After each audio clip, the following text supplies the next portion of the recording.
The first 5K is usually lost before the first kilometer. Not because a beginner lacks courage, and not because they do not want it badly enough. It is lost when the run becomes a test of character instead of a repeatable appointment.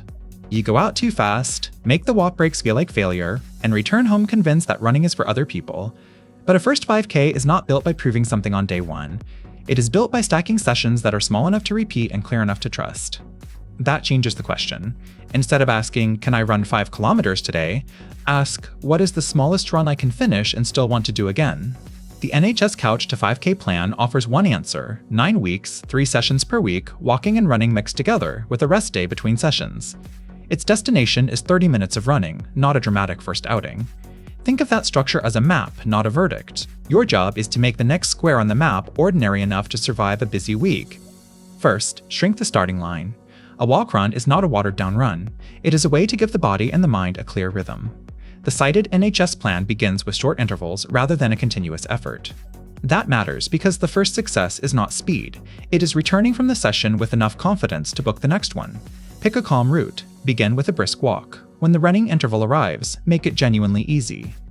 If your pace turns every breath into an argument, the plan is already asking for more than today needs to give. Second, measure time before distance. Distance can turn a beginner run into a negotiation with every lamppost. Time is simpler: you start, you move, you finish when the clock says so. The NHS program itself is organized around timed walk-run blocks. That makes time a useful early constraint because it tells you exactly when enough is enough. A 28-minute session with walking included is not an incomplete 5K. It is a complete training session. When the goal is consistency, a clean finish beats an impressive-looking number that leaves you unable to repeat the work. Third, put recovery on the calendar before motivation gets a vote. The NHS plan recommends a rest day between runs, and that is not empty space. It is part of the design. Beginners often treat rest as evidence that they are not serious yet. The better interpretation is that rest protects the next quality repetition. Write 3 run windows into the week and leave the days between them open for ordinary life, work, family, sleep, walking, or nothing at all. The goal is not to win every day. The goal is to arrive at the next session with a body and mind willing to start. Fourth, earn the increase by repeating the level you already own. NHS running injury guidance says not to increase pace or distance too quickly and suggests doing a similar run at least 3 or 4 times before increasing either. The useful lesson is bigger than the number. Progress is not a prize for surviving one hard effort. It is evidence that a pattern has become familiar. If the same session feels steadier on the 3rd attempt, that is data. If it still feels chaotic, repeat it. Repeating a week is not falling behind a schedule. It is choosing a schedule your real life can keep. Fifth, make easy pace visible in your behavior. On an early run, easy can look almost embarrassingly slow. It can mean relaxed shoulders, a pace that does not demand a sprint finish, and permission to walk before form dissolves. This is not a physiology test, and it is not a promise about any one person's safe intensity. It is a practical rule for keeping the session repeatable. Choose the pace that leaves room for tomorrow's responsibilities. The runner who finishes with composure has protected the next training decision. The runner who chases a heroic number may have only created a recovery problem. Sixth, keep the boring edges of the session. The cited NHS plan starts with a 5-minute warm-up walk and finishes with a 5-minute cool-down walk. Those minutes are easy to skip because they do not look like running. Keep them anyway. A warm-up creates a deliberate transition from the desk, the car, or the sofa into movement. A cool-down gives the session a clean ending instead of an abrupt collapse at the front door. More importantly, these edges make the ritual predictable. The less you must decide in the moment, the more likely you are to show up when enthusiasm is low. Seventh, remember that a first 5K fits inside a larger week. CDC public health guidance describes weekly aerobic activity alongside muscle strengthening work on 2 or more days for adults. That is not a demand to turn a first 5K project into a complicated program. It is a reminder that running does not have to carry every job alone. Walking, simple strength work, and everyday movement can share the week. Keep the frame modest. The first mission is to become someone who can train repeatedly. Complexity can wait until the simple pattern has survived long enough to become part of your identity. Now turn the framework into a weekly script. Choose 3 non-consecutive windows. Prepare shoes and a layer the night before. Use a route where stopping to walk feels normal, not embarrassing. Start each session with the same short walk.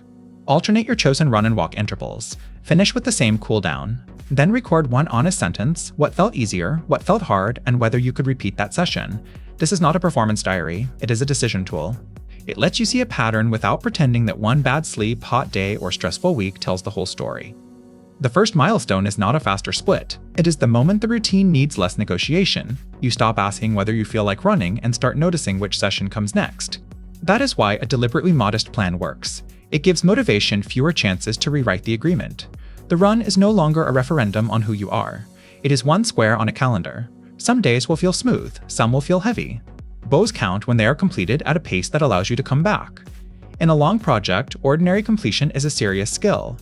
Here is the trap. A simple plan can be ruined by impatience dressed up as ambition. You feel good one day, double the distance, sprint the final hill, and turn the next session into a debt. Or you miss a run and try to repay it with 2 hard days in a row. Neither move proves discipline. It breaks the rhythm that was doing the real work. The NHS guidance is clear that increases should not come too quickly. If something feels wrong, stop. Persistent pain, a health concern, or uncertainty about starting is a reason to seek qualified advice, not a challenge to push through for a story. The next trap is comparison. A social feed can make every run look like a race, every beginner like a future marathoner, every week like it should end in a record. Your plan does not need to borrow someone else's tempo. The cited NHS program builds toward 30 continuous minutes, but a route, a finish time, and the calendar will look different for different people. Use the structure, then respect the signal from your own week. A slower repeat is still a repeat. A walk break is still movement. The body does not award extra points for making the beginning unnecessarily dramatic. So what should change from week to week? Only one obvious variable at a time, and only after the current level has become familiar. That might be a little more running time, a shorter walk break, or a longer continuous segment. Keep the rest of the ritual stable: the route, the warm-up, the days between runs, and the easy opening pace. This makes cause and effect easier to read. If the new step feels manageable, repeat it. If it turns the whole session into survival, return to the last stable version. The plan works because it gives you a way to adjust without abandoning the project. A first 5K is not a test you pass by suffering hardest. It is a promise you keep by making the next session possible. Start smaller than your ego wants. Use time before distance. Protect the rest day. Repeat the work you can recover from. Keep the warm-up and cool down. Build a week, not a highlight reel. Then let the finish line arrive as evidence of a pattern you already own. The unforgettable part of the first 5K is not the number on the watch. It is the moment you realize that you have become reliable to yourself, one ordinary run at a time.